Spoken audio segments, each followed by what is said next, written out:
Taste, and then their conference is in November, and they also have a show opening at the Natural Science Museum.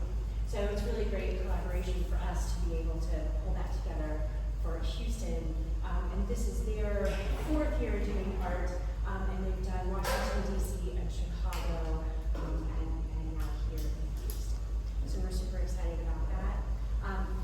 And with that, I just want to thank everyone on the panel for coming and being willing to do this during Saturday and talk about this important topic. So with that, I'm going to turn it over to our moderator and let you introduce everyone. Very good. Is this on? Can you hear me? Okay. Hi, everybody. Welcome, welcome. My name is Erika Thompson. I am currently the Associate Director of the Center for African and African American Studies at Rice University. I am thrilled to be here with this panel today. And has anyone seen the Shop on HBO? Yes. Okay. For the Shop. Yes, I know y'all have. For the uninitiated, it's basically a talk show set in a barbershop where LeBron James and his producing partner just chop it up and talk about different topics and fake get their haircut. Because no man is jumping in a strange seat, right? But there's a haircut involved. But it's the idea is to kind of really just chop it up with different topics. And that is how I envision our conversation today. So I'm going to briefly just identify our panel and then we'll just get into it. Does that sound good? Okay, so to my right, I have Dr. Edward Scott at the University of Houston. Of course, our featured artist, Anthony Suber. We have also with us, I'm scrolling, Rontaye Butler. And closing out our panel is Chris Hollins. And I'll let them give introductions in the way that they see fit. Greetings everyone. I'm Edward Scott. I'm currently a faculty member at the University of Houston, affiliated with the College of Social Work and the Departments of African American Studies. Although everything I say is a representation of me and only me. Let me put that out there. I'm also happen to be a therapist in the community. My work really focuses on politically engaged youth, super involved youth, so the youth who participated a gazillion activities that are trying to make sure that they maintain their well-being, and then also predominantly, as a matter of fact, every person that I'm serving right now is either a Black boy or a young Black man who's navigating all sorts of circumstances of life. My name is Tito Jones, not Jones. Anthony Suber, featured artist. I want to thank everybody also. I really appreciate y'all coming out for this discussion. I'm gonna introduce myself, but I did want to say this. I mean, when we talked about doing this from the beginning, it had various different iterations, but as we've been also having conversations about being community minded, like I always think about my brothers that are kind of in various stages of life. So I'm thankful to the gentlemen on this panel, as well as my brother Brian for the opportunity to partner with the Black Man Project and the work that we've been able to do in the community. And quite frankly, a lot of this work couldn't be done without this type of community. So Anthony Suber, visual artist. I am also a professor at the University of Houston from the School of Art. I am also a social sculptor. I do a lot of public work around the city, and just love being a part of the Houston tapestry. Thank you to Tito for inviting me. Tay Butler, I'm an artist, teacher at a community college. I'm a fine art collector. All right. Hats are art too. And I'm obsessed with Black consciousness. So everything you hear out of my mouth will probably be in that direction. Hey y'all, good afternoon. I'm Chris Hollins. I have the privilege of serving as your city controller. Truly honored to be here. I gotta say I'm always intimidated when I'm around creatives because I look at works like Anthony's and I'm like, in 1,000 lifetimes, I could never be capable of even beginning to conceive of what it takes, to make this stuff come to life. And And so really, really cool to be here and fascinated by your work, brother. And then also honored to be at the Longnecker Gallery. Nicole and David are very dear friends, and so when they call, I try to answer. As your city controller, I'm the chief financial officer for the city of Houston, and so I do math for a living. I keep track of billions of dollars, and they're not my dollars, they're yours. And so I take that job incredibly seriously. Previous to that, I was your county clerk, and my primary role there was to help people vote, to help people make their voices heard in some of the most important elections of our lifetime. And they're getting more and more important by the day, y'all. And so I have a passion for democracy, I have a passion for community. My number one priority is father. And so I will say I gotta leave a little bit early because I gotta get to a baseball game where I'm the assistant to the assistant coach. But I take that role very seriously too. And so great to be here with y'all.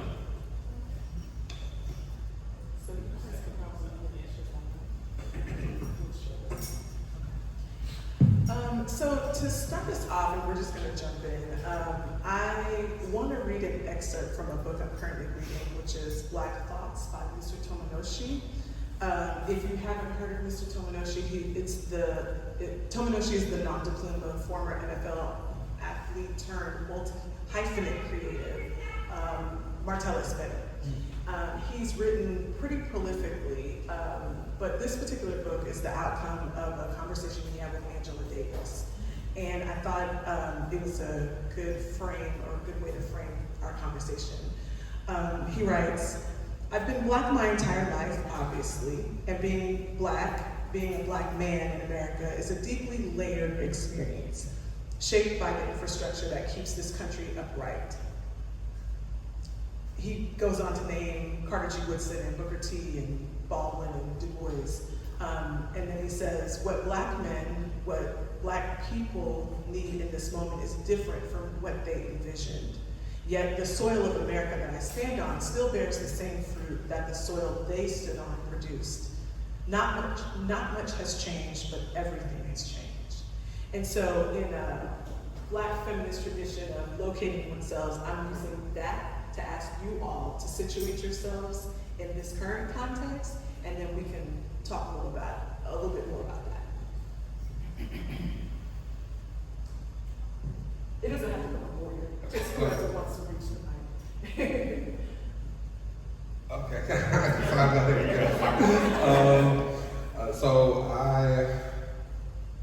where would I start situating myself? I guess I'd start by saying I'm the son of a soldier, a single mother soldier. I'm the grandson of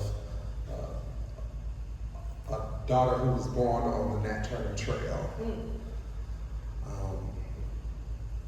Raised in Southern Virginia, Southern, queer, Christian, those make sense together.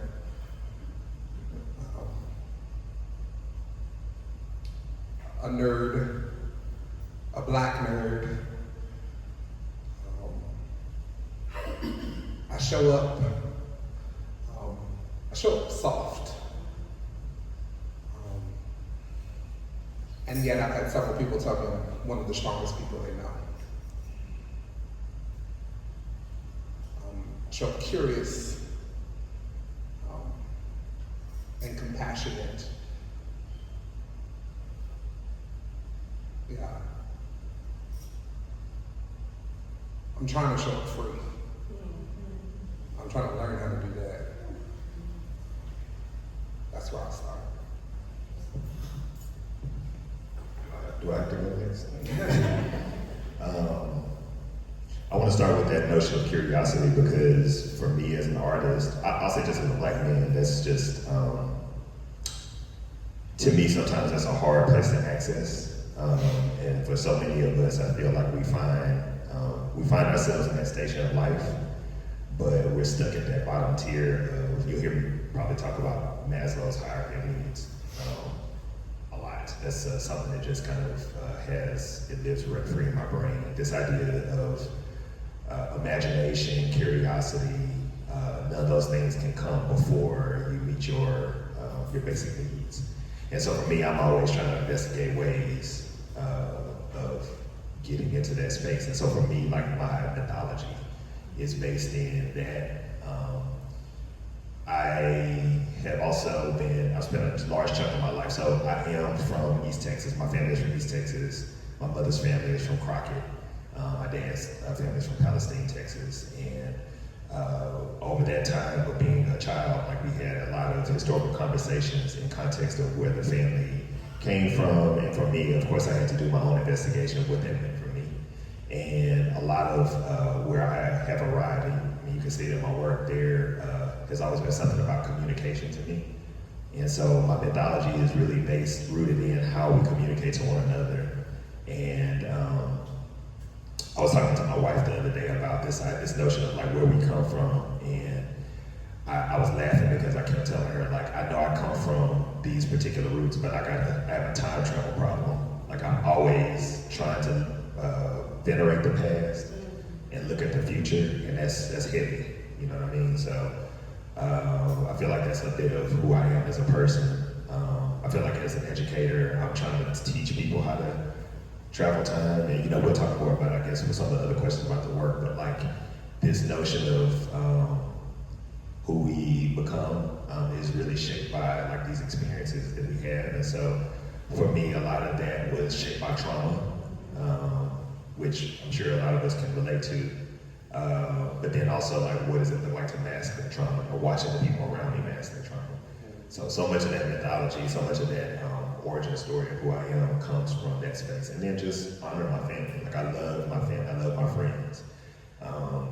I love the people around me, and really trying to become the best vehicle to convey that, which is hard, and sometimes it feels impossible.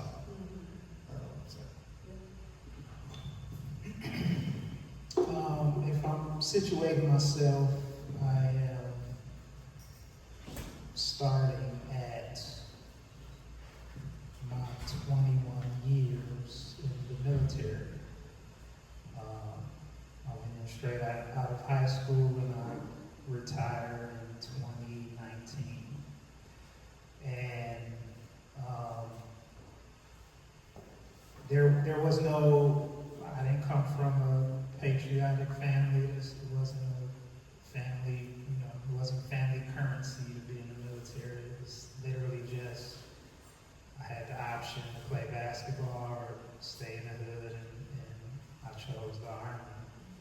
It wasn't even an option, I just made it a different option. And I kept two-piecing and four-piecing myself to 20 plus years. And most of that time was completely unconscious. It was, hey, I'm just doing what they tell me to do. I'm not really investigating or asking myself questions about why I'm doing the thing that I'm doing.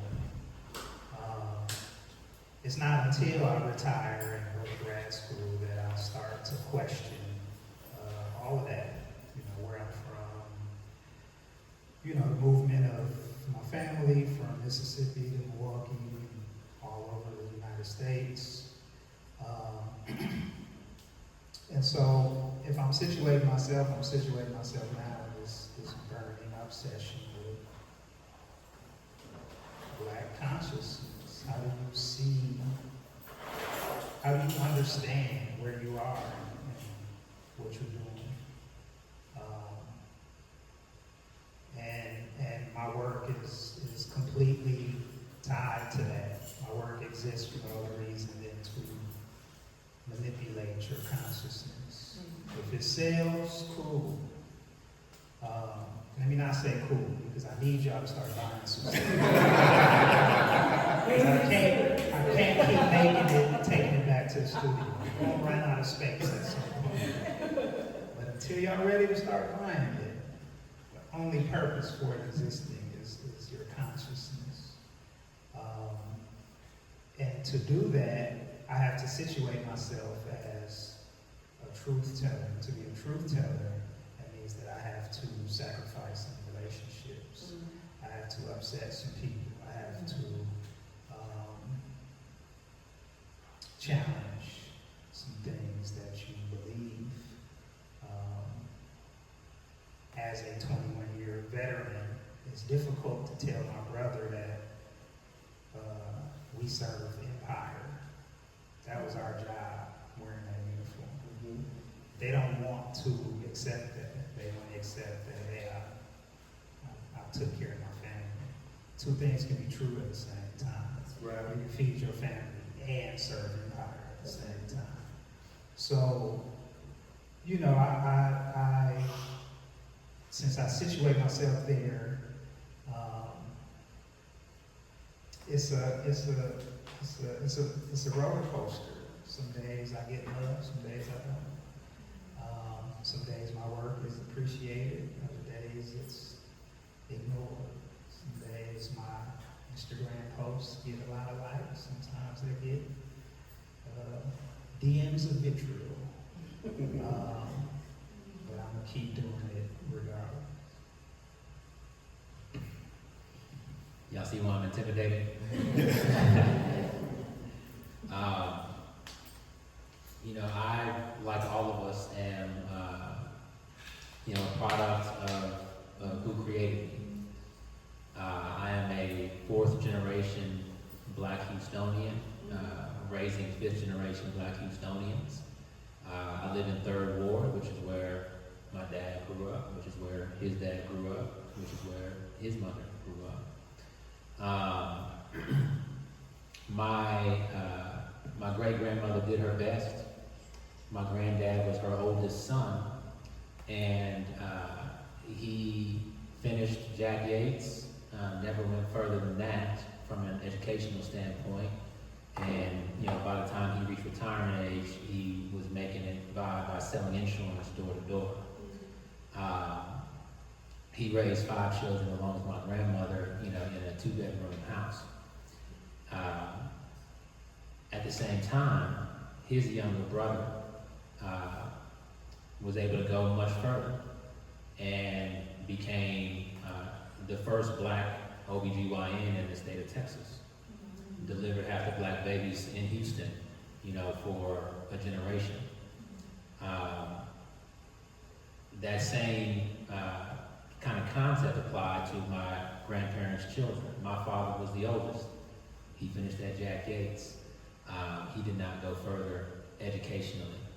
He ultimately put on a uniform and served his community as a police officer for 34 years, which, while the concept of service itself is meaningful, it's even more interesting to me on several levels that a Black man who grew up in the city drinking from colored-only water fountains, where the job of the police was to keep Black people at bay, that he decided to make that decision, and that he saw the reason for inserting himself into that predicament. His baby sister was an Ivy League graduate, is an Ivy League graduate. One of his baby brothers, you know, went to Rice and went out to the West Coast and was part of the tech boom in Silicon Valley. And then my mother, different story, but a lot of the same parallels. She grew up in a military family, was situated for a long time for her childhood in the DC area, a white woman, but in a very different time, she went to public schools in the DC area, and her classmates were the children of senators and the children of cabinet secretaries. She did not go farther than high school, and ultimately ended up in Houston fleeing an abusive relationship as a single mother. I have grown up in a place where, you know, I wasn't hungry, but we probably didn't have as much, well, I didn't say probably, we did not have as much under the Christmas tree as we would have liked, but we were adjacent to such things that we didn't think anything was necessarily out of reach, although we probably couldn't necessarily conceive how to get there because our parents couldn't relay that much of that to us through their own experiences. Have been fortunate enough to, by luck and by God and by people invested in me, take you know, a few longer shots than my parents were able to take. Had the privilege of attending Morehouse College, and from there to multiple Ivy League institutions for graduate school. And but that concept of service that not only my father instilled in me, but also my mother. My mother, you know, her entire career until retirement was as an administrative assistant. But her passion is children. And together with my father, not only did she raise my two sisters and me and push us to where we all have terminal degrees, all three of us, but also they opened the doors of our house to more than 20 foster children and invested in the lives of many who, through the beauties of social media, I can see today are thriving and having opportunities that they otherwise, you know, would not have had. And so that's where I'm situated. You know, about a mile from where my dad grew up in this 2-bedroom house, and then a mile the other direction is where, you know, my grandfather's brother was one of those houses on North McGregor. And, you know, we're just taking it step by step. So a couple of things came up for me in that, in the responses that you all offered, and two of them factor into the way I situate myself, which, very short, I'm a daughter of 2 Mississippi Deltons. Is that right? Don't make it right. Mississippi. All right. And one of the mythologies of my family, and we talked a little bit about this in our prior exchanges, he was put in a car to be lynched by 4 white men, and he was the only one that had a gun. And so they brought him back home. And that played through our family in really interesting ways. One, because my mother, this was her father, can count on, I think, one hand how many times she heard her parents say that they loved her, but it was a thread of care that shaped the whole of her experience. And I hear care woven throughout your responses to, or how you situate yourselves. I love that you said curiosity. Curiosity, I think, is so key and yet so absent right now in what I see as younger generations, and I want to date myself. I'm 50. I'm 50 as a Tuesday. But I think that in a conversation I had recently at a conference I was attending, is that curiosity informs the questions we ask, which drives the work that we do, which drives what we offer to our communities. And so curiosity is so vital and so necessary. And if we have younger folks who just are only in receive direction mode, where do they create? Where do they imagine? If a tablet is the babysitter, how do they have the time, right? And so I'm just curious in terms of how you see yourselves in relationship to these future generations, right? What's the path? How do you see yourself, but how do you see yourself impacting? And that's professionally or personally, but I'm just curious about that. And it doesn't have to go in a line, y'all. Y'all can mix it up a little bit, we're talking to the family. So as a teacher, I'm directly impacting that, right? So, I study a lot about the way the schools change, right? How they change to this standardized testing stuff that we're kind of robs with creativity and all of that. Also, because I teach community college, I have to teach early high school. So I get a glimpse of what high school class is like. And so I feel bad for my kids sometimes. This is a really weird place where a teacher just gives you a module online and they just get out the way. Yeah. So in my class, we don't do that. I don't tell you what to do. I give you some guidelines, and you have to decide what to do. Your grade is based on effort, not on having the right answer, right? Your grade is based on curiosity. You have to demonstrate to me that you didn't just do the quickest thing to get the grade. You have to demonstrate that you actually tried to go beyond getting a response back. You did some research, you did some digging to find another way to do it than the easiest way. And then in my art, I just really, I ask you to resist drinking the Kool-Aid. Just because it bothers you or hurts or stings a little doesn't mean that it's not true. It doesn't mean that it isn't valid. It doesn't mean that it's not useful to think about it differently. We've gotten a little too comfortable prioritizing comfort.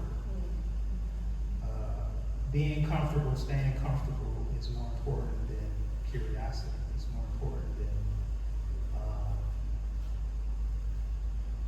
to have a community. There has to be a challenge. There's no such thing as a community if everybody agrees. It's not a community. That's the employer and employee.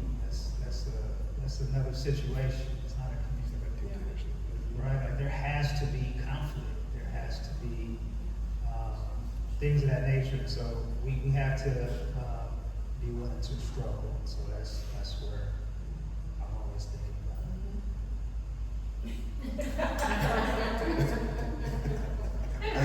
I'll jump in a second. So,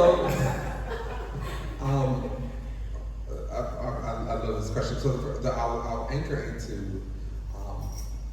the starting point from our research agenda, the overarching question, which is, what does freedom look like in the eyes of Black children? And then how do we cultivate, support, and sustain it in a successful pursuit? So every project that I do sort of points to how we address those two primary questions.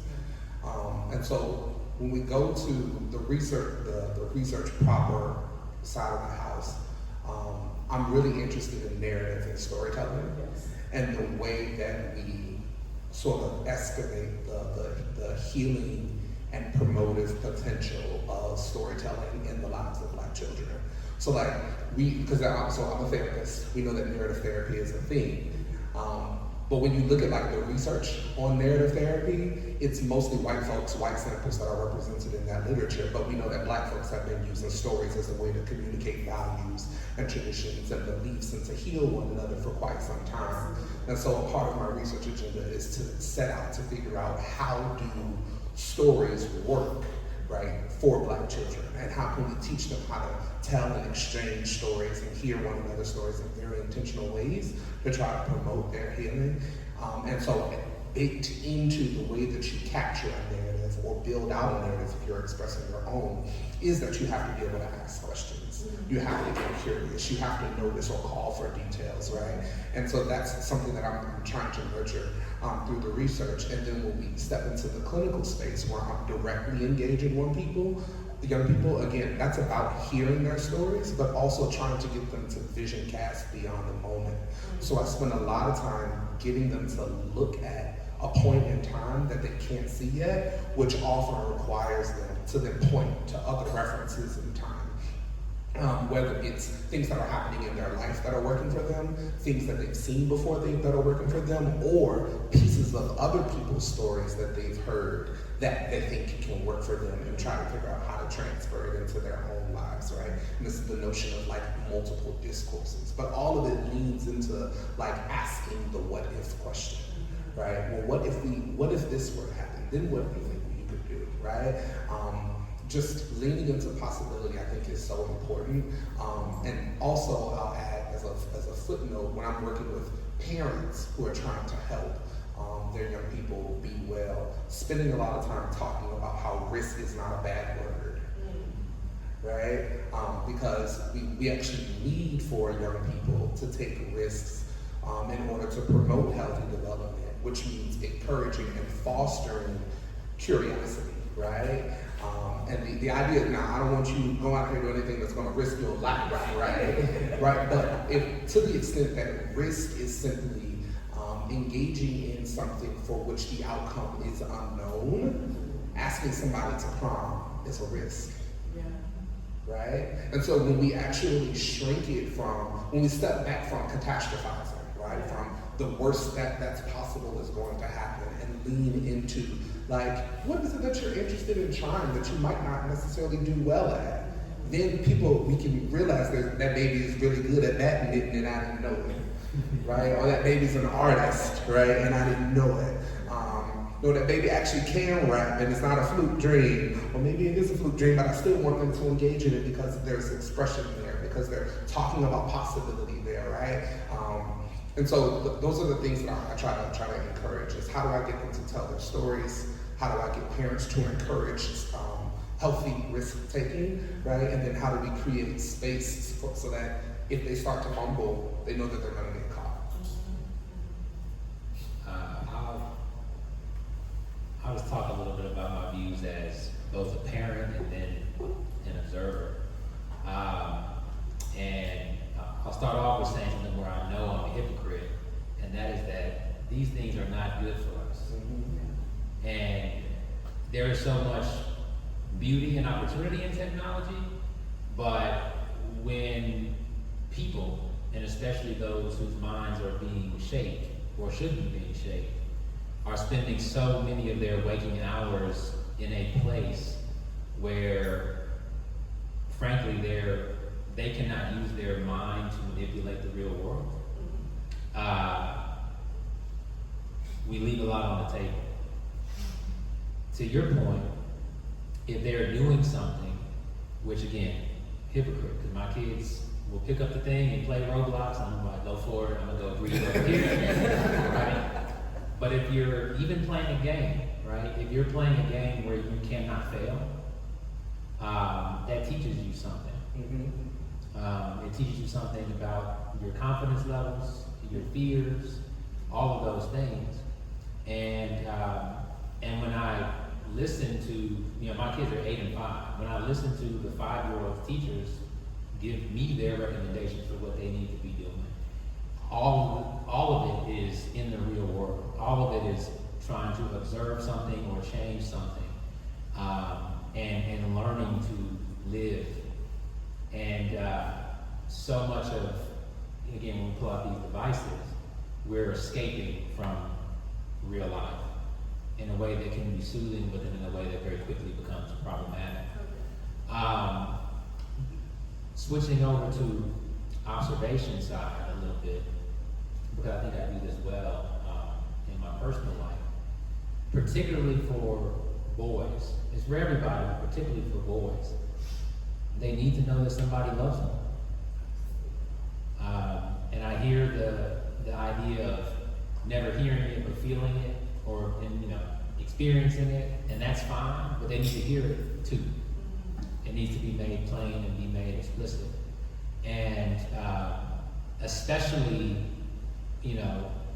my kids are comfortable, but especially when the environment is less comfortable, when it's more challenging, they need even more of an understanding that someone is there for them, someone who is committed to their safety, their well-being, their future, their success. And in my opportunities as a mentor, my opportunities as a public servant, where I can inject the most energy, it's oftentimes in trying to provide those opportunities to young people. But then again, even in those spaces, being explicit, we love you, we're here for you, you can count on us, and give them that place of safety from which to take risks. I'm supposed to go after all these people. I think what I said, what I need to say regarding that brief, it really is so much of the way that I think about that or connect to that is basically what's been said through nurturing through understanding what it takes to push someone into the moment when creativity gets ignited, and also understanding the things that are actively driving creativity, curiosity, the things that allow us to be open and global citizens, those things that keep that from happening, and really making a space for, I'll say as an educator, my students to understand that they have tools to fight against that. I've heard, a few comments about technology, and I'll just, for me, like I've had the privilege of teaching pretty much almost every grade level, and I've seen the way that technology over the last 22 years has come more and more into the fold of what students think is the necessary thing to, even like we have AI now. Oh my God, And I had this really scary thought about even this whole thing about curiosity in the path of creativity, and specifically pertaining to who we are as individuals. Like I'm constantly asking myself this question, like who's programming these things? And oftentimes there are not people that have the same life experiences as people of color. And so when we talk about how great the technology has been for us and how convenient it makes everything, it really does not provide a convenience to us. In a lot of ways, it provides convenience in ways that make us slaves to that very thing that we feel like is the thing. You think about the use of social media. Tate was talking about, his practice as an artist, and engaging with the community is equally as important as the work that he's making. And I feel the same way as an artist. I think all of us would probably say the same about the vocation that we've chosen. Like we are also looking at what the thing is that the community gets out of it if you're connected to the community that way. And I venture to say, between technology and also there's a desire to be understood and to connect that I think people don't give enough attention to in themselves, and it allows them to make decisions to do and say things that they normally wouldn't put themselves in a position to do, even marginalizing who they are as people. I look at a lot of, and not to make this political, but I look at a lot of people that are different parts of the political spectrum, and how, I always ask myself, like, how could they say that? How, in their lived experience, how is it that they are not, number one, curious enough about themselves to understand how this very phrase is problematic to who they are? How could they say that, and so, or how could they be about this? And to me, the very easy answer is that they've been lied to. And their curiosity and their way out of whatever foundation that they're pulling from, that exit is just not, it's not there for them, it's not apparent for whatever reason. And so I think from a generational standpoint, when I look at the creatives that I have the opportunity to teach, I am actively trying to figure out ways to where they are learning in ways that doesn't, number one, it invites them to slow down. Because as I talked about the time travel problem, I think we all really have a time travel problem if we're honest with ourselves. We're moving so quickly through life that my oldest daughter is 14. She just started high school at the High School for Performing and Visual Arts. And the scary part about that is I've spent more time thinking about the time that she is not going to have with me, when she leaves. And for me, that's made me want to slow down. So we spend time talking about her craft as an artist, and we also make it intentional to talk to her about the same way that I talk to my students, but like, what is it that you want to do with this thing that you're learning? And I don't want your answer to be just, I like money and I want to make money, which is where a lot of students find themselves. I know I was in that at one point in my life, And so for me, I try to model, not only for my students, but my own children, what it looks like to try to solve the time travel problem, if you will. Understanding that grief, loss, rejection is all a part of the process, and that should not be the thing that stops your curiosity or creativity. And so that's kind of where I'm situated in that. I think the issue of risk also brings about like how you do handle failure. If you take the risk and you don't succeed, right? How do you handle it? And do you have the tools to handle it? And that is where I feel there is some concern, right? Where we are, because folks cannot handle failure. They definitely cannot handle rejection. And I just wonder about that side of it, because there is the exciting part of risk, right? There's the, if it pans out, it could be really great, and then there's the part where it's not so great, and are you able to move on? Which sort of transitions into kind of a different aspect of a conversation that I want to have, which is something that you mentioned with respect to trauma and grief. I was talking to Tay, we had a very interesting, our pregame was pretty lit, actually, I have to say, like it was kind of fire. And I was saying to him, and I don't think we've even talked about this, that one of the things that we share in common is the loss of fathers. And I was saying to Tay that the passing of my dad profoundly shaped how I approach working, leisure, fun, play. Like, I am so intentional about the things that I do because I witnessed, someone that dealt with a really horrific, disease, and then the absence of that person just reminds me of time. And I don't want to waste my time. I don't want to waste my time on doing anything I don't want to do. I want it to be joyful, if it can be, but I want it to be my choice regardless, right? Even if it can't be. And so I would like to hear your thoughts on grief. We talked a little bit about this, and trauma, and what are your tools? What are your tools for navigating these things? Because, I have thoughts on it, but I also am not a Black man. So I'm just wondering what you do. But we talk about that. I'll pass. Yeah, I'll start off by setting the bar really low.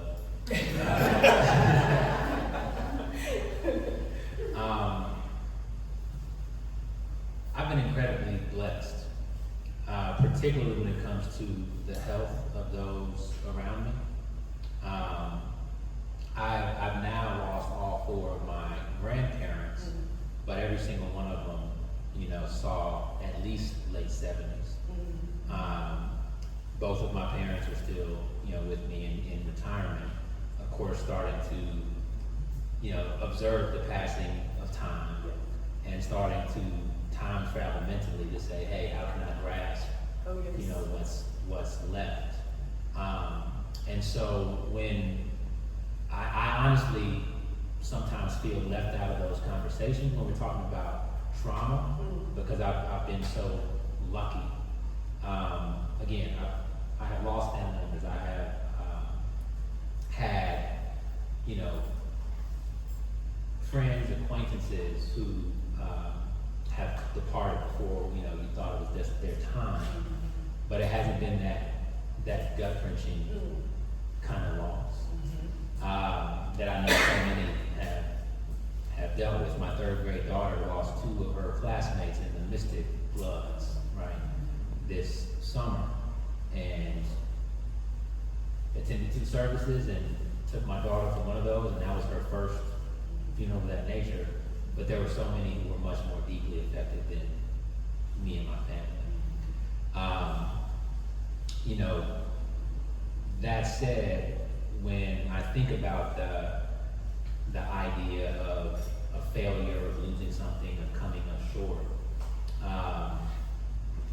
I would say that I'm pretty cerebral in my approach to that, to where I go back and ask myself, at the time that I made this decision, knowing what I knew then, did I make the best choice then? And sometimes that doesn't play out, right? Sometimes you make the best gamble that you can make in this particular moment, and sometimes it's great, and sometimes it's not. But I find myself, and there's still moments of again, this is very small potatoes, but losing the race for student body president in college, right? At the time, deeply devastating, didn't think I could walk outside in public anymore, that kind of stuff. But then, and going and trying to learn those lessons, right? To say, hey, I'm gonna have something before me again, I'm gonna have an important choice to make again in the future. What would I have done differently? And how can I play that out in my own future and in the future of those around me. But again, when it comes to real grief, real trauma that I've seen folks go through, I just have to say that I'm so grateful that I don't have much to add there. I do have to depart. Yes. I grieve for that. Thank you, brother. We appreciate you. I'm grateful for the opportunity. Seriously, I'm glad my wife is not here because I would be several $1,000s poorer in here. Your work will be up tomorrow. Nicole, make sure you be but honored to spend time with you all and with this illustrious panel. Thank you all so much.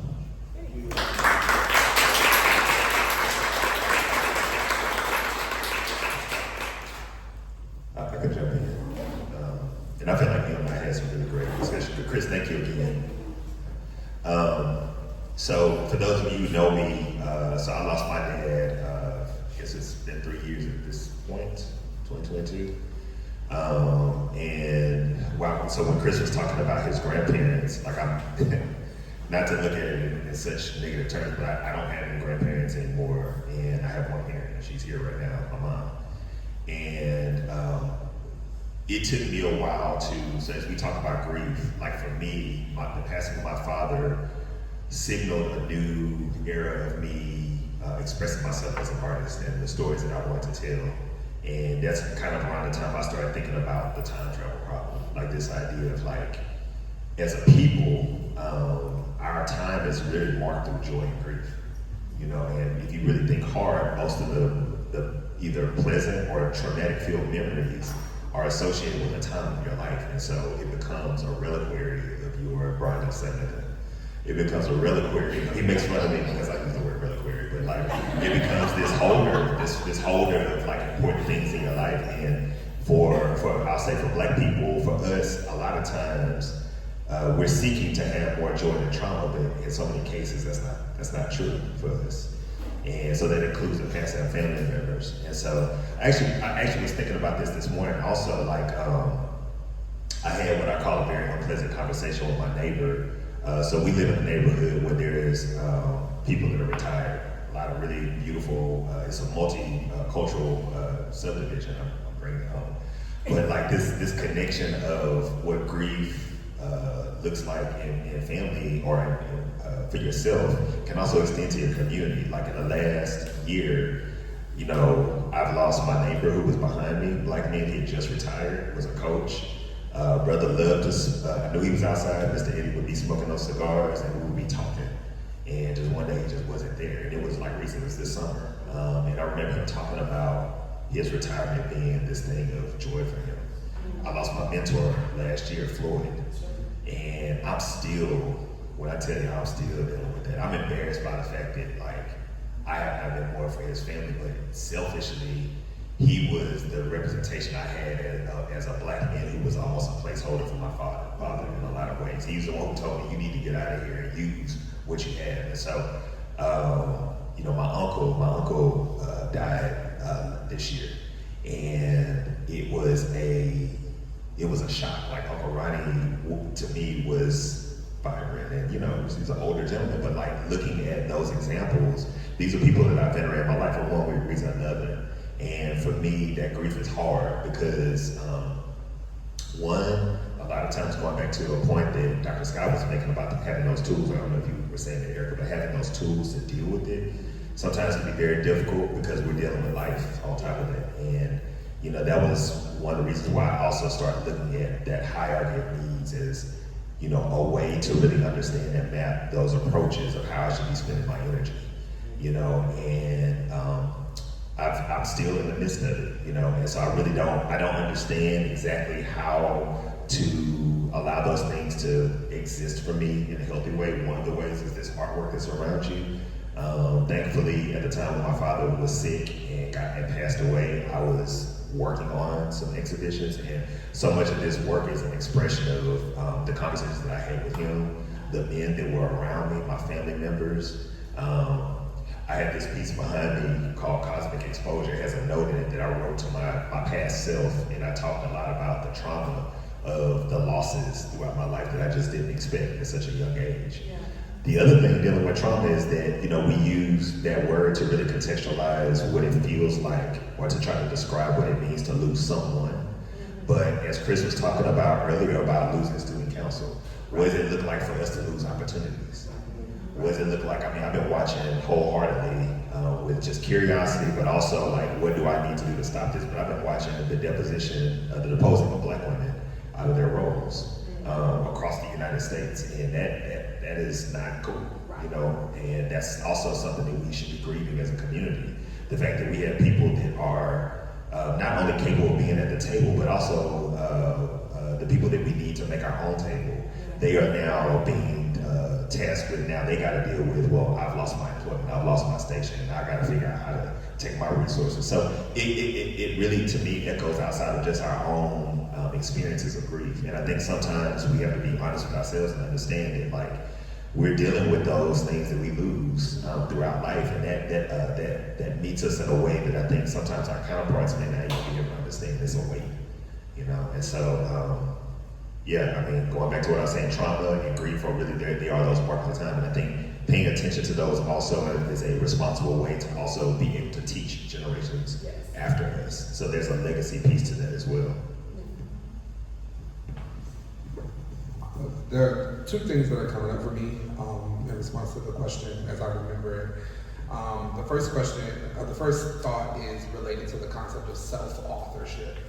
So in narrative therapy, we talk a lot about the discourses that are at play and how that creates our understanding of what the problem or challenge that we're experiencing. But then there becomes a point in the process where we try to help the person build out, how do you want the story to go? And so when we think about hard moments or hard experiences, whether it's trauma or some experience that creates grief, we have to deal with the radical acceptance of the fact that the thing has happened, or the things have happened. The radical acceptance of the fact that life will not be the same as a byproduct of the thing, and I gotta keep going. Right? And so then the authorship component comes into play to say, well, what do you want the story to look like, and what do you need to have in place? What do you already have in place, and what do you need to have in place that can help the story go the way that you want it to go? And so I think that that's a big piece, is making sure that people always remember and are empowered by the fact that you have the pen in your hands at all times, and you can keep writing the story, right? And then a part of that also deals with how the person wants to handle it, right? Because there are some, and there are different approaches to treat trauma and grief and loss, but it boils down to, do we want to look closely at what occurred, and does increasing our insight and our understanding around it help us heal better? Or there are folks who say, you know what, I want to leave that back there, but I do want to focus on its effects and how it impacts my ability to move forward. And that's a more solution-focused approach that says, what is the life that I'm trying to build, right? And then what are the small steps that I take toward getting it? And you learn skills and tools along the way. So that's kind of the first pieces of self-authorship. But I think at the base of it, and this is why for me I anchor so much into storytelling, is that a part of what causes the effects of trauma and grief to linger is that we find ourselves trapped in not having a vocabulary or a means to express and articulate the how it's affecting us, right? And so that's where, rap, that's where art, that's where actual story, like writing out narratives come into play, is because they give us a language to make sense and then meaning of what it is that I'm experiencing, how this impacts me, and then to orient ourselves toward where we want to go. So in therapy, I spend a lot of time, and I know it sounds bizarre, and but just creating a holding environment and a space for the story to be told. Because sometimes just giving the story words, giving the thing that hurt me words, is the hard part, right? Or at least is experienced as the hard part initially. And what we discover is that actually, now I gotta make these adjustments to self. Now I gotta accept the pieces of myself that have shown up to try to cope with or handle this story that I don't actually want anymore. I gotta be able to sit those things down and pick up new coping skills, right? And that's over the course of treatment, and care, that's where the real work is. But that initial lift is, I gotta say this thing happened to me. Right? I gotta say that particularly when I think about specifically about the way that gender and masculinity operate in the space, it's like I have to acknowledge the ways that I was vulnerable, the ways that I was weak, the ways that I couldn't defend myself, couldn't protect myself, should have known better. All of these judgments, right, that are handed onto black boys and black men because we're not allowed to occupy the seat of victim, right? It's a core category that we can't be situated in. And so what that then allows for, it creates a context for us people to ignore the harms that we experience. Right now I have a large group of colleagues that are really trying to lift up the narratives of, for example, black men who've experienced childhood sexual assault. Right? Because when you look at the literature and narratives around childhood sexual assault, it's largely populated with women's narratives, right? And it's unfortunately like that is a prevalent experience.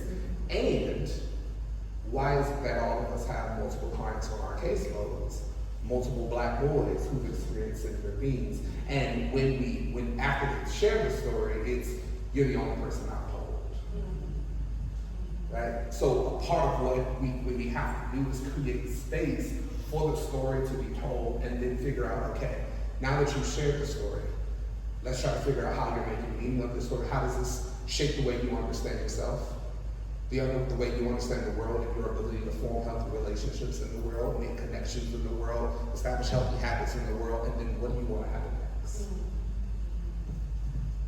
I want to hear from you, Ted, but before I do, I just am amazed, and I don't know if this is gendered, but when Chris was talking, he was like, I approach this logically. All I'm thinking is, I'm on the floor in the full ugly cry, rolling, and I'm like, logic? I am trying to hold myself together. Like, I'm amazed by that expression and I don't want to, I was hesitant to bring up the word trauma because I think trauma has become just a vacuum of just holding all these things. It's just everybody's trauma, everybody has trauma and all the things, and it's not to diminish that, but I just think it's become kind of a lazy sort of application to a word that's applied to a vast majority of experiences and feelings, right? And it also is pathologized, and particularly with Black people, our traumas are not even allowed. They're not permitted. There's no space, right? And so I was kind of thinking about all this, but I had to respond to say, like, I just am amazed at this kind of compartmentalization. I don't have that skill and must clearly need to get my therapist immediately upon the closure of this conversation. Can I say one to that note? Just to follow up, because I want to make sure we get that question out. But I think that that's an important point to make, is because one of the problems, or one of the challenges that I try to help folk navigate is pushing against this narrative is that our logic and our emotions are completely separate and independent. First of all, that ideology is anchored in Cartesian dualism. That's a very white way of thinking about how we navigate the world and experience. Our emotions are not facts, but they are information. And that they help us understand how we're digesting a particular experience, right? And they give shape to and have interplay with the way that we then think about a situation and the way that we behaviorally respond to a situation. So those things come together. And so a part of sometimes what we end up doing, particularly, for example, I'm a decently smart guy, right? Sometimes that then lends itself to me intellectualizing as a way to cope with a moment that I actually need to sit with how I feel about the situation.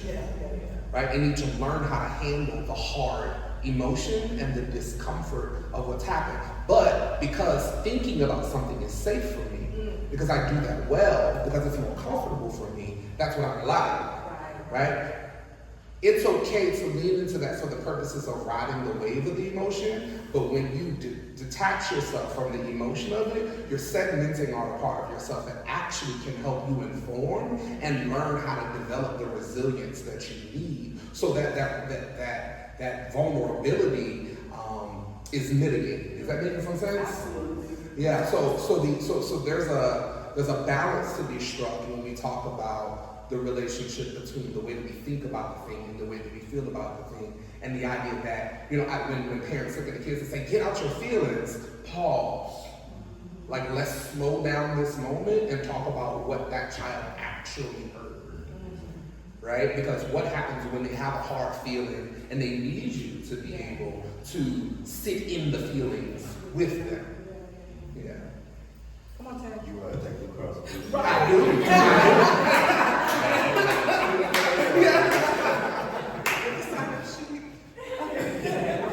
Literally about to pass you my insurance card. Come to the house. Yes, periodic. Because I got some problems, right? I'm an empath, but I'm also a soldier. I'm a professional compartmentalizer. I've been taught to, it's a dead body over there. We ain't got time to worry about that. We still have to advance, right? So, because of that, I don't really know what grief is, or I don't know how to identify it. I don't know how to separate it. I know it's levels. When I think about grief, I think there's a monopoly on loss, right? Particularly to you. But is it grief if I'm grieving stuff that's happening to other people? Is it grief if it's something that ain't even happened yet? Is it grief? Can I grieve my past self? I grieve myself. I be wanting to watch football. Like, I can't watch football anymore. I'm too conscious for that now. I'm too woke for that now. Right? I can't enjoy the things I used to enjoy. I can't even sit and watch a movie without applying some analysis to it. I want to go back to that, but I can't. That person is gone. So I find myself grieving the fact that I have to develop a new relationship with joy. What brings me joy? I don't know what brings me joy because I spend most of my time intellectualizing. So what you said makes sense to me. I don't allow emotion to creep in. I need to unpack it first. And so when my son, who's a very emotional person, triple empath, is going through one of his episodes, I am not properly supporting it. And that's also the man stuff of we ain't supposed to do that. That's what I know. My own mama told me that. She don't like no emotional things. So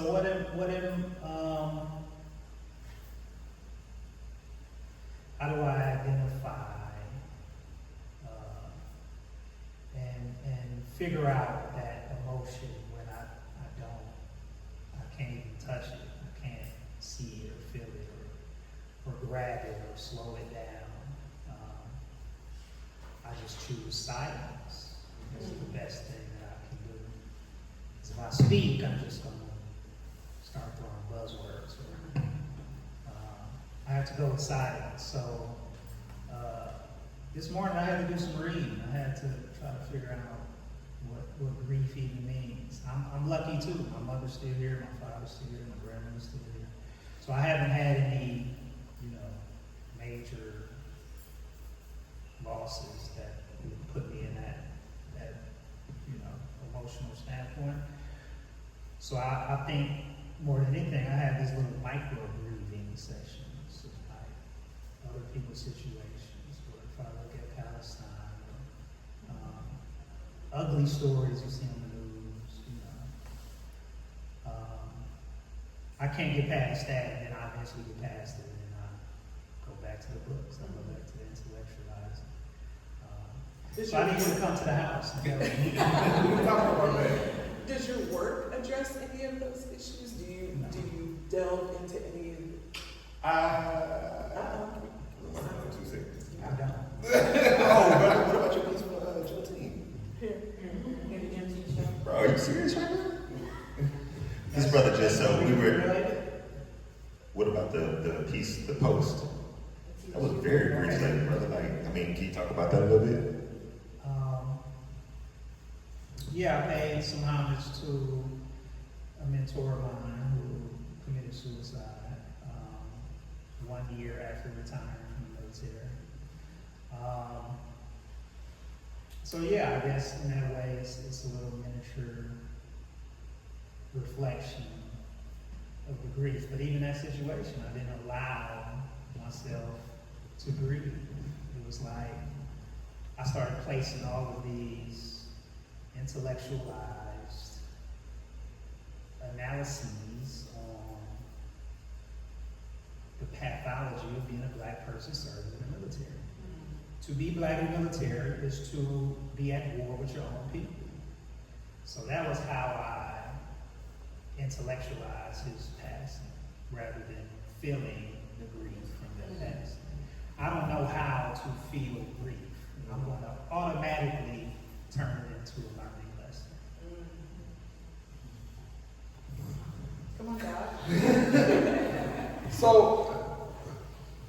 I would go to the bit, and there's, if you Google the term, you're gonna find a gazillion examples, definitions and frames for how to understand grief. But I would sort of summarize this to say that at its a core essential feature is that it is about an experience or situation in which our sense of self is destabilized and disrupted, right? So when we think about the loss of people in our lives, when we think about harmful situations, when we think about,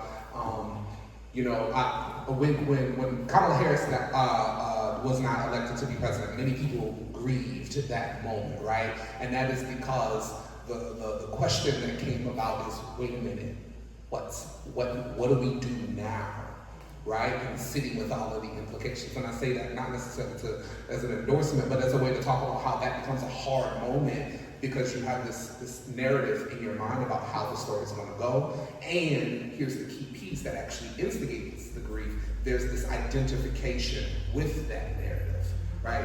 What happens next is a part of how I understand myself, the way I navigate life, the way I navigate the world, and now that thing isn't there or doesn't exist. And so the way I understand myself is at risk, is destabilized.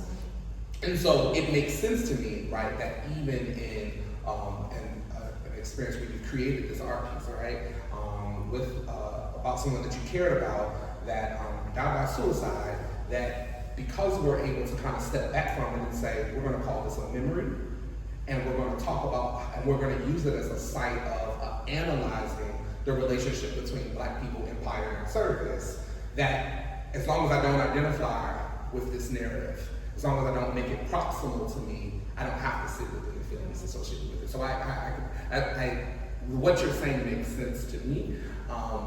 And I think that that's a part of the challenge, right? In session, I'm asking people to sit in the stuff for just a moment. Just a moment, because I don't want us to stew in it, because that's not helpful either.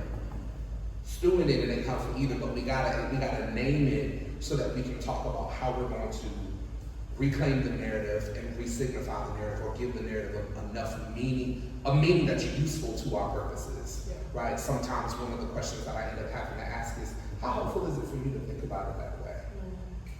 Right? To invite the possibility of another way of thinking about it so we can move in a different direction. There are specific clients that are coming to mind, and I'm trying to hold what's the thread across them as it relates to grief and narrative to respond to the question. But I think the key, I'm gonna go back to it, is how do we create space? How do we sit with the fact that things occur, hard stuff happens, and you can navigate hard stuff. What do you want to happen next? Yeah. I think that, I mean, and there are a lot of, and you guys have heard these things, a very trite kind of connections made between grief and love, right? The absence or the loss of a person, we grieve that because we love that person. And I think that for me, some of these things are very trite, and they are, but love is the thing, right? And I do want to sort of transition us out of this conversation of grief into a conversation about love, and particularly for our artists on the panel, how love shows up in your practice. You have a different practice, but how love shows up in that. Because I think they are sort of two sides of the same coin, if you will, right? Or different sides, you know what I'm trying to say, that. And so I just want to hear how you conceptualize love, how it shows up in your work, in your personal lives, and what you do with that. I don't know if it's, I don't know if it's tangible or if it's visible. I think anytime you choose unless you're like critiquing that thing or talking about something bad that happened, when you choose a topic, there's a love there, right? I could talk about anything in the world, but I may choose, let's say basketball. So there's a love there. But I'm always choosing to not love on it, but interrogate it. So I guess that's still love, but tough love. I don't know what is that. So I think that I think when you make the work that I'm making, there has to be a love. There has to be that love for Black people that they talked about in the 60s that I don't see as much of today. And I don't say that to say it don't exist. It isn't as visible to me.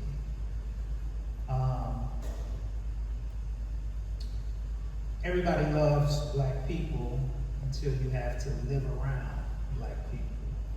Everybody loves Black people until you have to send your kids to school with other Black kids. Everybody loves Black people until you have to sit in disagreement with Black people. I think love is not just the good parts, it's also the challenging parts. And I'm not old enough to say we've lost that because I wasn't, conscious in that time, but I don't see it enough for my liking. And so I think that if anything I'm trying to do that. So to people it's going to look like I'm just critiquing, talking shit. I'm just telling you what's wrong with Black people. I'm not. What I'm telling you is that even with all of this wrong, I still choose to live amongst Black people. I still choose to put my kids in Black schools. I still choose to be around Black people that I disagree with. That is love to me more than just acknowledging the pretty side.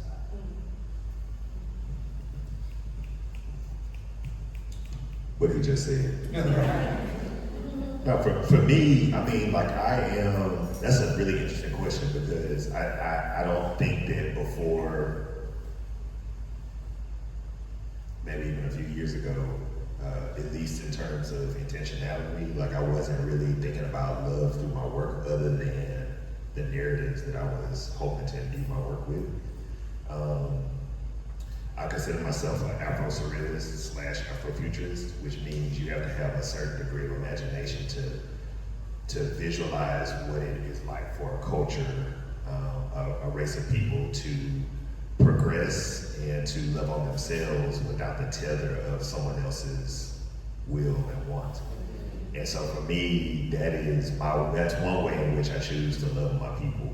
And I intentionally embed I was just on a meeting talking about quilt codes because of a sculpture that I'm working on, and to me that's a way that I can take something that my ancestors was using because they loved each other so much that they wanted to carve a path for freedom and communicate that, and use it to further echo that love in the work that I create. So I use a deconstructed sacred geometry, which is an offset of that, and it's a nod to my ancestors in that way. But also in a very real sense,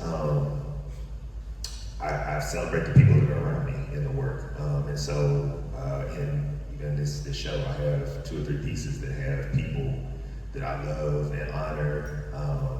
And it's not just a package of who they are, but it is also what they represent to me when it comes to the spectrum of people that are important, not only to my personal journey, but to other people that are around them.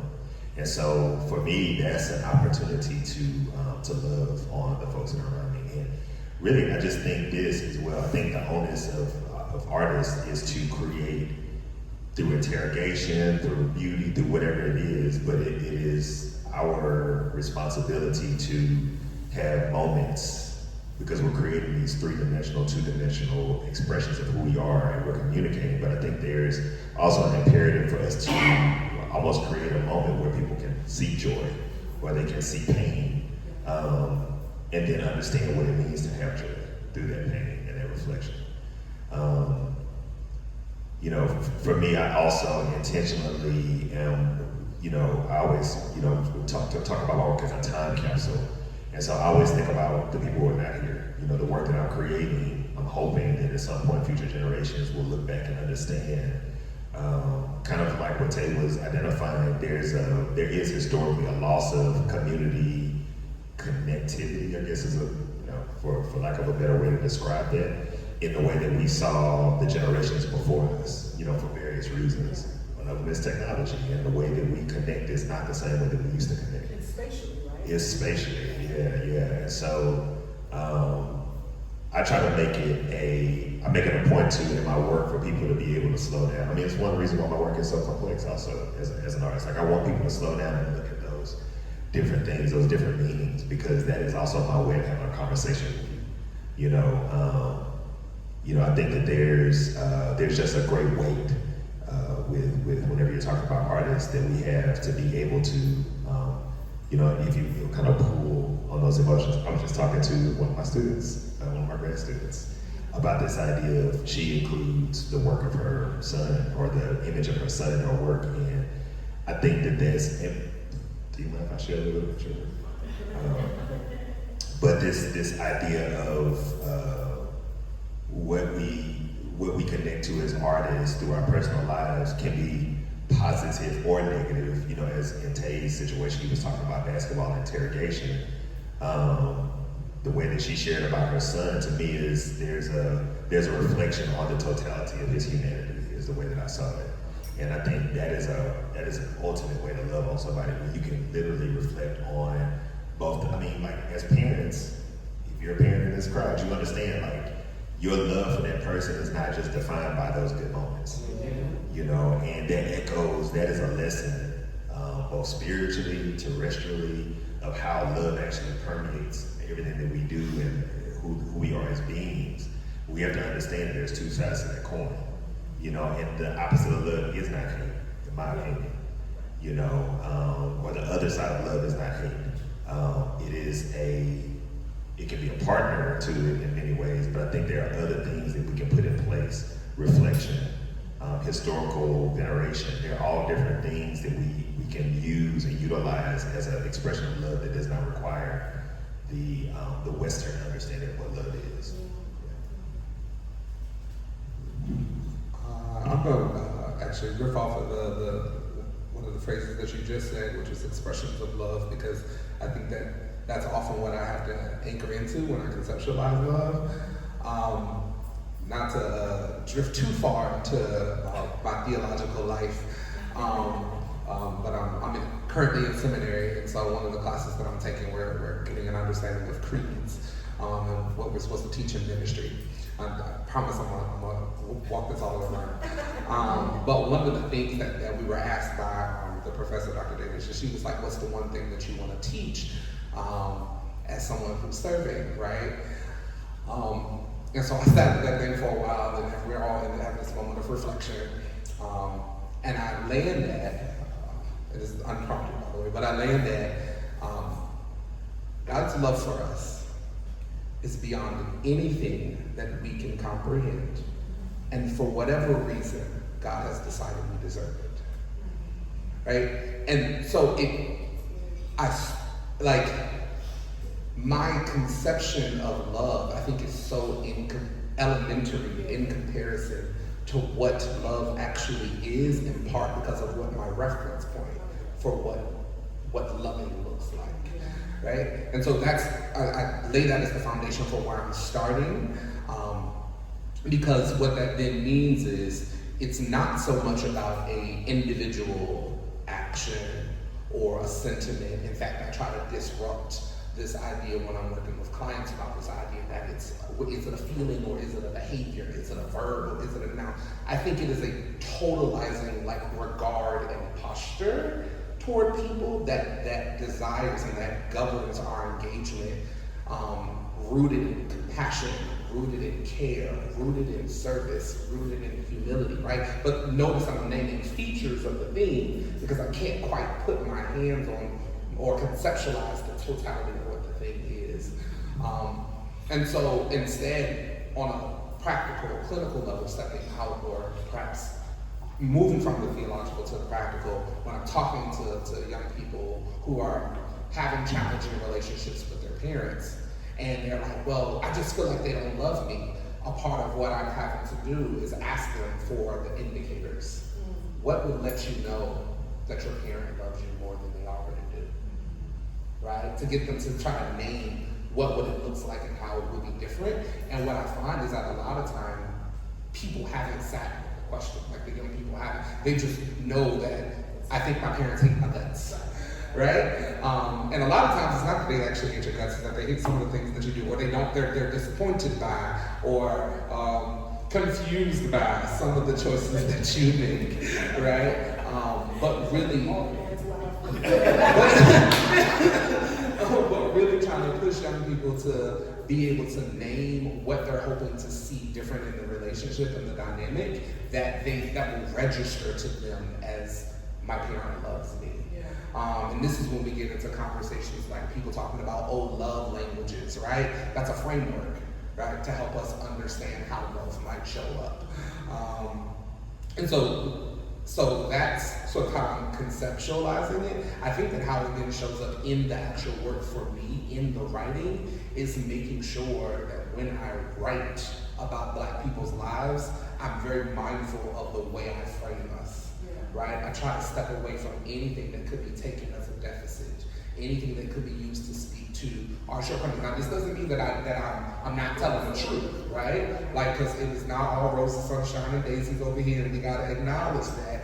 And right? And how do I go about saying, but we're not the problem. The problem is the problem, right? It's also a commitment in narrative therapy. One of the frameworks that you offer the patients, like, you're not the problem.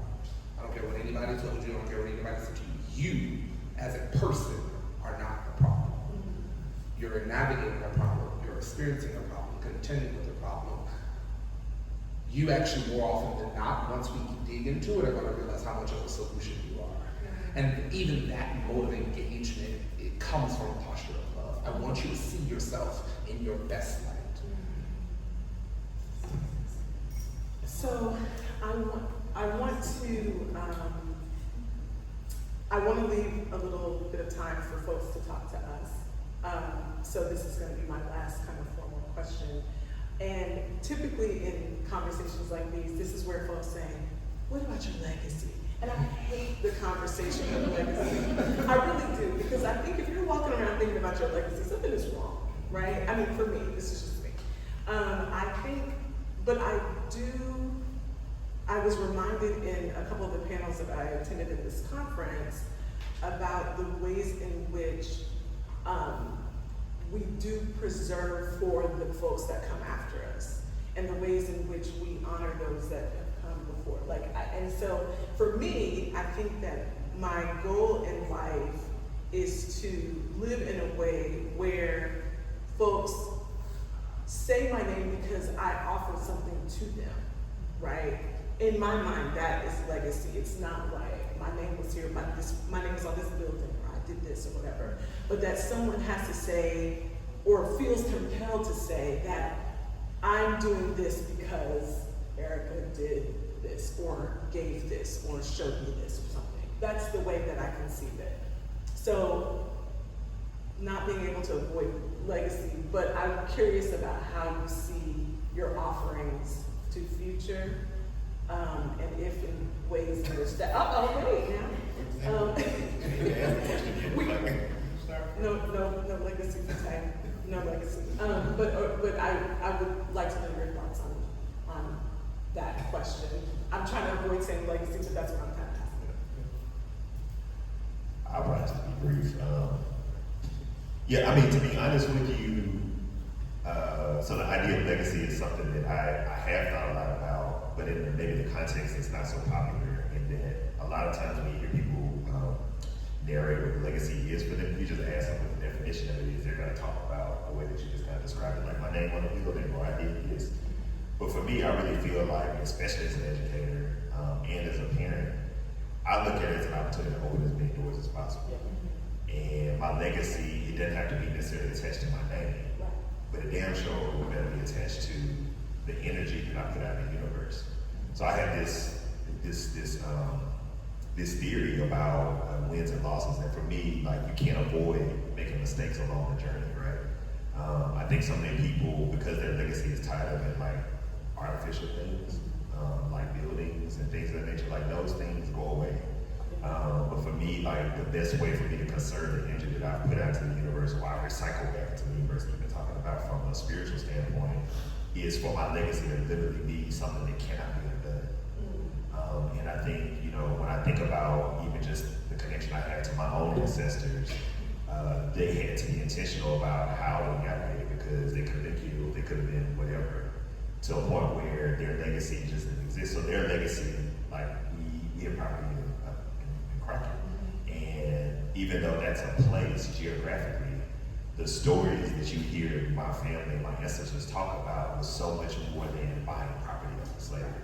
It was in the resilience, it was in the fact that it was a freedom colony, it was in the fact that people could find real liberation, which is what we're driving at, right? Like this idea of what can get us free, and free to continue to progress and to continue to be ourselves, our authentic selves. And for me, legacy is really tied to that. I talked to a lot of folks about Blackness, it's one of my favorite movies, not because it was cool. In terms of the action, I like people, you know, fighting and stuff like that. Dudes doing a little sidekick around. But I also love the imagination of what it represents, like Ryan Coogler, the writers in that film, how they really visualize what legacy actually was, and the imagination of what that can be echoing into the future. And so for me, it goes far beyond like even the monetary contributions that I can make through philanthropy, or, you know, and that's why I use my artwork is the loudest voice that I have right now. And so for me, I'm trying to impart information so that my ancestors can look at it and say, you know, when I look at the artists that have come before me, my artistic ancestors, I'm downloading the messages that they have placed in there, and even some things that they put in there that were not so intentional. Things that I get a chance to see and I can enjoy because they were intentional on clearing the pathway and opening the door. And that's, to me, that's an example of that energy that cannot be destroyed.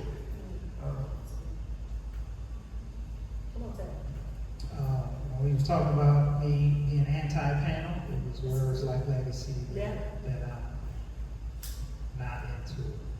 What is legacy in the world that's burning? A lot of times legacy is just your resume, all the stuff on the CV. But if we do have to talk about that, Gotta talk about it. I spent 21 years serving the state, so I'm gonna spend the rest of my life serving people.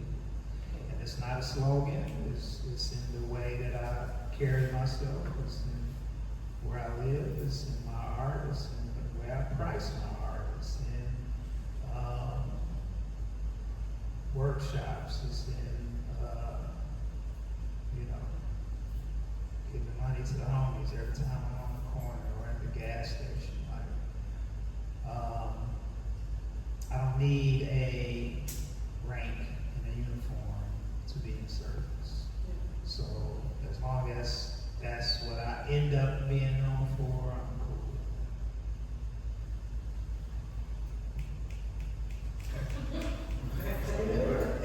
I'm struggling with this one because I don't think about legacy building often, at least not in these ways.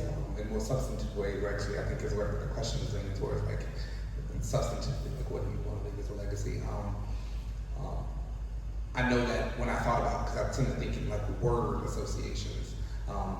One of the words was already said, this idea of like freedom. It shows up in that overarching research question that I gave earlier. It shows up in how I think about what I'm trying to guide people toward in therapy. What I hope to give in trying to be more free myself, give other people permission to be right who are around me in a variety of ways. So there's something in my legacy building that I believe will involve like tools and spaces or sites of like freedom. But then I also gotta go back to the response I gave to my professor when she talked about the one thing that you want to teach. And for me, that is God loves us beyond anything we can comprehend. And for whatever reason, because we do a lot of jacked up stuff as creatures, but for whatever reason, God has decided we deserve it. I want people to remember that. Can we give our parents?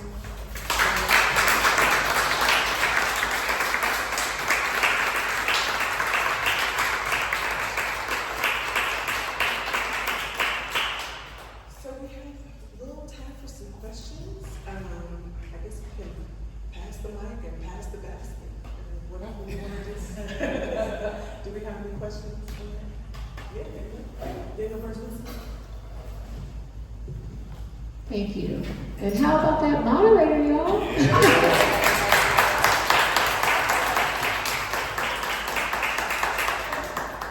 Thank you so much for this panel discussion, and I learned so much in knowing the two of you, Tay and Anthony. Just learning a lot about you.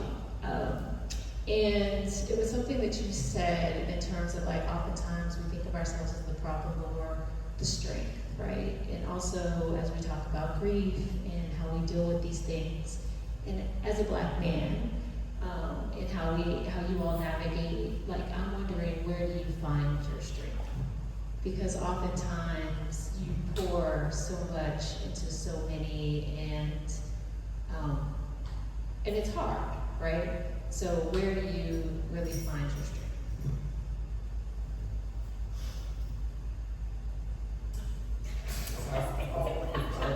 I just started doing it,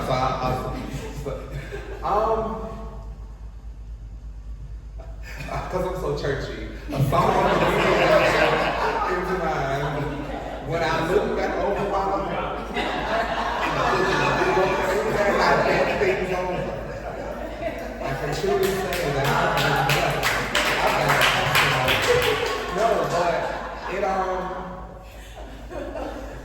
I think that that's really it. Like the part of the reason I'm drawn to narrative is because when you actually look at your whole story, right? Like when you look at your whole story, you'll realize like just how strong you are.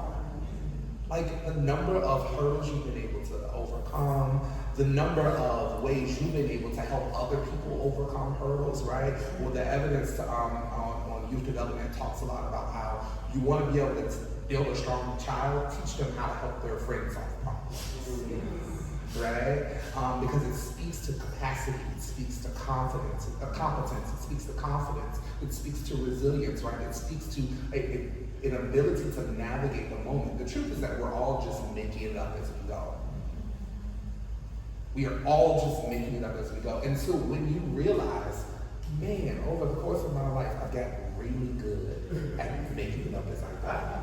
I've gotten really good at leaning into my strengths and making decisions that may not have always been the best decision, but it was enough to get me to where I am now. Right? Like that's how I find strength is sometimes I gotta sit, because there are moments I join a prayer call every morning at 5:30, Lord help me.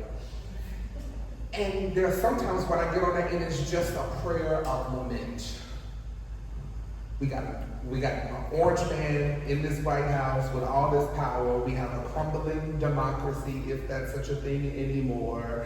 You know, I have, we got all sorts of stuff. So that's the more macro stuff. Then I got micro stuff. Siblings that don't know how to act right, nieces and nephews that's going to school and getting red. Why don't you get red today? I don't understand. Because you're going to get a little daily report card. You know? Like, so the big stuff, small stuff, and then eventually I gotta pause and say, I know what to do next. If I just slow down, if I just respond with grace, if I think about correction, if I engage with care, if I just think all the things I've done before that have worked, how can I take what's necessary and apply that to this moment? That I tend to be able to figure it out, and to me that's what keeps me strong. And knowing that, again, not to be churchy, but I serve the God of lo, I will be with you always. And when I feel like there's not, you, God ain't there, okay, Lord. And that's just, for me, it's drawing on my spirituality and it's drawing on my story. Last church point, the Bible says, for we overcome the enemy by the blood of the Lamb and the word of our testimony, right? So it's anchoring into this idea that there's something about God we serve. This is not me evangelizing, do what you do, but I'm telling you what works for me, right? Like, there's something about anchoring to the God that saturates my story, the God whose love was made known and let there be, right? I'm here. There's something for me to do. Let me draw strength from that and from looking at my story and saying what's already been done. I don't know how I always get what is going on? Man, I'll tell you, I'll be honest with you, that is a ever-evolving thing for me. Like, right now I need strength, to be honest with you. Like, I honestly didn't want to come to this talk today, like, straight up. Because life is so hard, and I will tell you what has worked for me. One, this panel is an example of what works for me for strength. And what this embodies to me is like the friendships and the relationships I have in the community. People that will reaffirm my spirituality, people that will reaffirm my need to go out to the community and be more than just an artist making work for the sake of making work, but somebody who has revolution and change in my mind. So for me, like, it's really the people that I surround myself with, which is, that doesn't sound like a big thing, but for a long time, I have foolishly leaned on myself for strength, which is why at 45, I have found myself burned out more than being refreshed. The other thing that I have learned, I've taught myself, when I was working, when I was teaching high school, I had this phrase, I don't even know where it came from, but I just wrote it down. I think during one of those moments, I was actually listening to one of the pastors that I follow online, and he was talking about pain and tragedy. And one of the things that I was connected to is this phrase of pain being the check engine light that makes it, make you understand it's necessary to make change. And for me, being fatigued, when I know that I have resources around me, usually it's an indication that you need to be plugged in. And I'm really horrible at doing that, but that has been the way that has successfully been able to pull me out of circumstances where I feel like I don't have it in me. Knowing that I'm surrounded by individuals who have my best intention at heart, who genuinely love me, who will also pour into me if needed. Even if they don't have it to give, and so for me, that is a source of strength, and it's a source of community also. I get strength from people before me who did it way harder, better, longer than I did it. So, rest in peace to Sada Shakur, who passed yesterday. Talk about legacy. Her legacy is they couldn't get her. They tried and tried and put her baby daddy in prison for 50 years and doubled her bounty and made her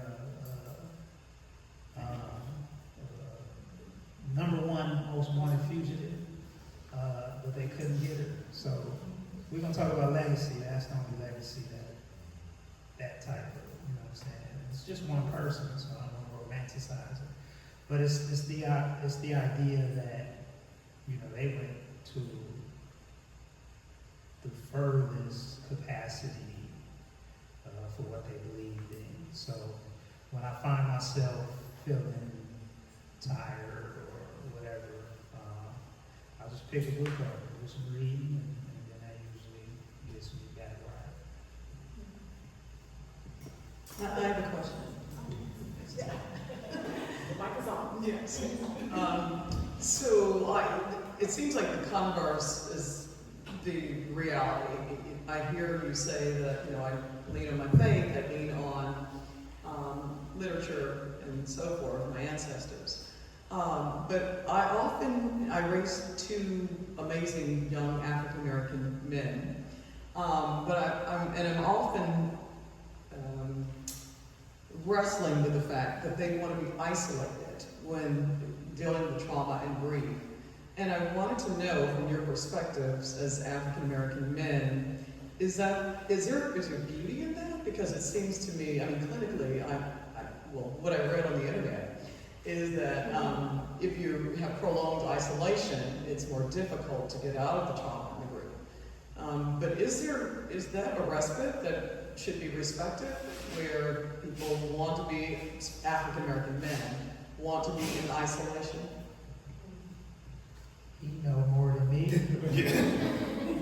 But I think that's just societal conditioning. I think that's just us being conditioned that a man has to figure it out. You ain't got time to be sad and be depressed and dealing with your emotions. You gotta go get it. And while you're getting it, you gotta also protect at the same time. So how you gonna protect your family if you sad? Right? So I think it's just conditioning. I think if you really dealing with your emotions, you know that the best way to do that is in some type of community, whether it's one other person or, you know, a larger thing. But they also have to be conscious or giving, you know, not just taking from you. So if that mentality is that I'm just gonna do it myself, they probably feel like they don't have the people around them. And then that's something they gotta navigate, or get a different friend group, or get some counseling, or whatever it may be. But I think at some point it's just impossible to do it, you know, that stuff. No, that's exactly how I was going to respond to the question. Is that I would want to know more about what the men or the boys or the teenagers, what they think about what being isolated is doing for them, right? Because we got to assess whether or not it's isolation or solitude, right? Because one of them is restorative, right? And it's them taking a moment to pause and regroup because they have the skills. And the other is, no, I'm separating and detaching myself because I don't want any more harm to come, or because I don't want anyone to see what I'm experiencing in the moment that I'm having. So that's the first thing I'm assessing, right? And then I think let's assume that it is the actual isolation. We got to figure out how we can build safety, right? And a certain level of comfort with the risk of seeking help from others, right? Because I don't know that my partner, I don't know that my parent, I don't know that my whomever knows how to listen to me and can hold this thing that I have for them to hold with me. Because sometimes it's too much, right? We give the little piece that we want to give to somebody and they start to flip out, right? Or they start to blame me and say it's my fault, right? Or they start to judge me and say that I don't have X, Y, and Z attribute that is attached to my identity, right? Why are you being so weak right now? You better than that. You challenged my manhood just now, right? You know, why you sitting over here crying? That ain't gonna help the situation. You've actually dehumanized me and told me I can't express myself, right? So if you don't have people around you that you know and can trust, know how to hold this hard emotion with you, you're gonna say, you know what, I'm gonna keep it to myself. I'm gonna figure it out. That's what society tells me I'm supposed to do anyway. So yeah, I mean, you spot on. So I don't have a question, but I just want to just take a moment to thank all of you for your transparency. I know it's not easy coming from a strong family value and having my father and mother present and still with me as well. And my father being in the military, there are certain traumas that African American men don't express, but I again commend you for your transparency in expressing your traumas as well as acknowledging grief, and also just to reassure you that this acronym that my teacher at one time she stated was NOSEB. No one said it would be easy, and I just want to encourage you to continue to rely on your village, your source of safety, your safe spaces, as well as the community. I am part of the community, and I just appreciate you all for just having this moment and this time and space to have this forum and this panel, because it's not often that we get an opportunity to build and get to know one another in that sense. And we as a whole, we need that, especially at this time and day and age. You know, we're not, as a woman, we're not, our voices are not heard as much. However, you allowing Erika to be the narrator and even your space, share your stories, your personal stories, you know, I'm appreciative of it. So thank you. Yeah, thank you also for coming. It's at the end of our question time. Also, it feels like that's a natural wrap up.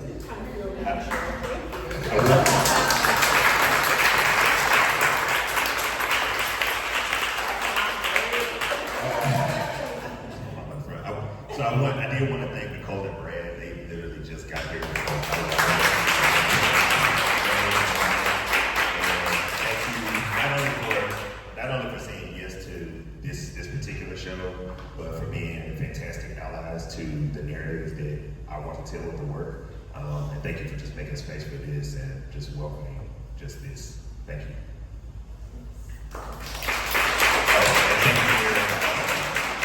Erika, let me tell y'all something. Erika just got here too today. Okay, yeah, Erika, also thank you so much for saying yes, and you've been wonderful. Thank you, friend. Thank you very